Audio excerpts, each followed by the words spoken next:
makes the decision in this country. It's the Secretary of Treasury who turns around and is put in there by the Federal Reserve to manage the bankruptcy. We've been in bankruptcy ever since. So to print $700 billion and to give it away, how do they get away with it? The manager of the bankruptcy is told by the Federal Reserve this is the way to go. That's where we're at today. Yes, we should point out, Congressman Ron Paul now has a huge amount of sponsors for a bill in the House of Representatives to abolish the private Federal Reserve crime syndicate. In 1913, the money power of the country was taken away from the people. By constitutional privilege, it belongs with the Congress, but it was given up in the Federal Reserve Act. The Federal Reserve is no more federal than Federal Express, but yet it has the power to determine the direction of use of money in our economy. If we could take that power back and put the Federal Reserve under Treasury, we start to be in a position of being able to control monetary policy on behalf of the United States people. The Federal Reserve is totally private, and Alan Greenspan 2 weeks ago on PBS on Lair NewsHour said on record that they are above the law, the Congress, the President, everyone. No court can do anything. We run America. What is the proper relationship, what should be the proper relationship between a chairman of the Fed and a president of the United States? Well, first of all, the Federal Reserve is an independent agency, and that means basically that there is no other agency of government which can overrule actions that we take.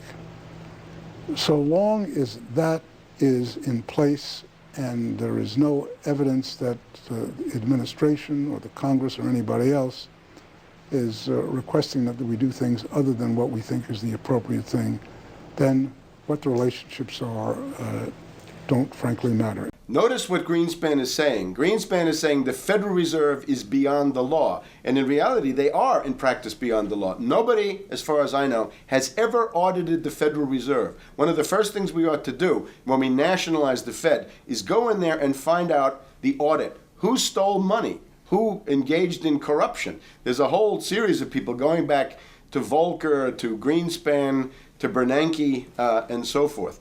Think of the arrogance of private group of banks that have bankrupted the nation by design so they can repo the country. A private group of banks that loaned us our own money back are telling us they're above the law. You are not above the law, criminals. No one is above the law. No one is above the law, and the private Federal Reserve sure as hell isn't either. Since the founding of the Federal Reserve back under Woodrow Wilson, the Federal Reserve has struck out 3 times. They didn't stop the crash of 1929. They didn't stop the banking panic of 1932, 1933. And now they are the cause of the derivatives crisis because they're the ones who inflicted derivatives on the world with Alan Greenspan. Instead of our economy being about goods and services and real products and manufacturing, it's all about these guys, the private Federal Reserve that masquerades as a government entity who controls the issuance of currency and credit. They're the ones that have cut off the liquidity in the market. They told us have a debt-based economy. Then they cut it off once they get us under their thumb and implode the economy so they can consolidate it. And that's what they're doing right now. I mean, it's in their own documents, it's in their own statements. They claim, give us unlimited power, give us trillions of dollars of the Baker bailout bill that's already $5 trillion, not $850 billion as they say. And we'll get the economy going, but they're hoarding the money and buying up other banks that aren't part of the Federal Reserve, buying up insurance companies, buying up roads, infrastructures, media empires, defense contractors. What the banks do is they implode an economy by cutting off credit, and then once things really fall to a low, and they know the low because then they buy everything up and start then putting more money back into the economy, and then they build it back up. So they build us up and then shear us, build us up and shear us. And they're getting ready. All over the world, they're always shearing some country, imploding it. Comes out in their own IMF and World Bank documents. That's just the foreign arm of the same cartel. And these are the people who claim to be the saviors of the economy, the people who have created every important crisis in the past 100 years, the Federal Reserve. So it's illegal, it's unconstitutional, and it's a failure. And I think the failure is what everybody can see right now. Yeah, what they do is they make you think Clinton's evil in running things. Then, oh, Bush will save us. And then, oh, Bush was evil. Now we'll be saved by Barack Obama, but he's just a puppet. But as we get deeper into this phase, when they implode the economy, they have all the money and all the control, but they also like to pose as the savior. So Obama is meant to be the savior during the Depression, and he'll save us with a 1 million person, he said, is bigger than our military, domestic spy force, a 3 million person environmental spy force. So giving people these jobs to be government bureaucrats and spies to go out and manage the other 290-something million Americans. And so this is classical fascism. The communists also do it. Any vertically integrated command and control authoritarian system does this. So they're openly following what the same group of banks did in Germany, Russia. It's in the Communist Manifesto to have a private central bank, because the private central bankers actually wrote the ideas that they had Marx and Engels put out. People go, well, why would the banks want communism? It doesn't exist. They rape us, they consolidate us, they put us into work brigades, they make us slaves, and they say it's a people's paradise. Look at it, boy, you're really doing good. And then they transfer all the wealth of the nation offshore. The globalists are outside all the nations. That gives them safety, and they play countries off against each other.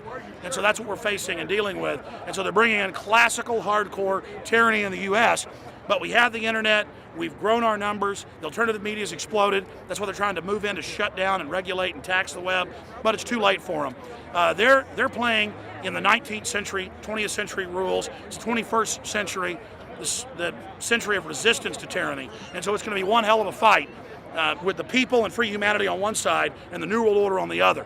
And every one of you out there counts, needs to be involved in this fight like nothing you've been involved with before, because this is life and death. Everything depends on exposing these people. Everything depends on showing the people that this is the New World Order, this is the criminals. We're dealing with the king rats here, the people that are carrying out tyranny worldwide. And either they fall or we fall. Either worldwide darkness and a new age of tyranny and oppression and with a scientific overlay, or a new age of liberty and freedom and a new renaissance. The choice is the people's out there. Okay, we can tell you what's going on. You can check it out for yourself and find out it's true. But don't wait. Investigate now. Get involved now. Go out there and reach out now. We don't have time. If you're looking for the solution, look in the mirror.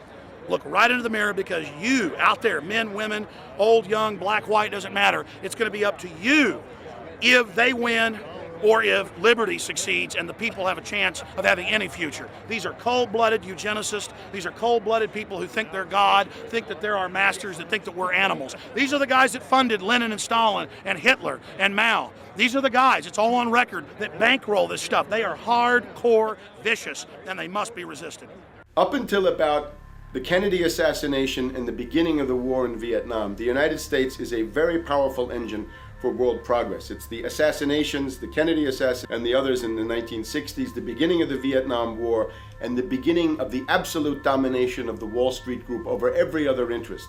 Nobody else counts except the Wall Street money masters. That has now made the United States into no longer a force for progress, but something very different, often a force for destruction in the world. That doesn't need to remain that way. The interest of the American people is to fight to take your government back from Wall Street and make the United States a force for progress in the world, which we easily could do if we could just break the power of the people behind Obama. The main banks of Europe, which were started by Adam Weishaupt and Rothschild, the Banque Nationale de Paris, the Bank of England, the Bank of Italy, have all financed the Messianic and war leaders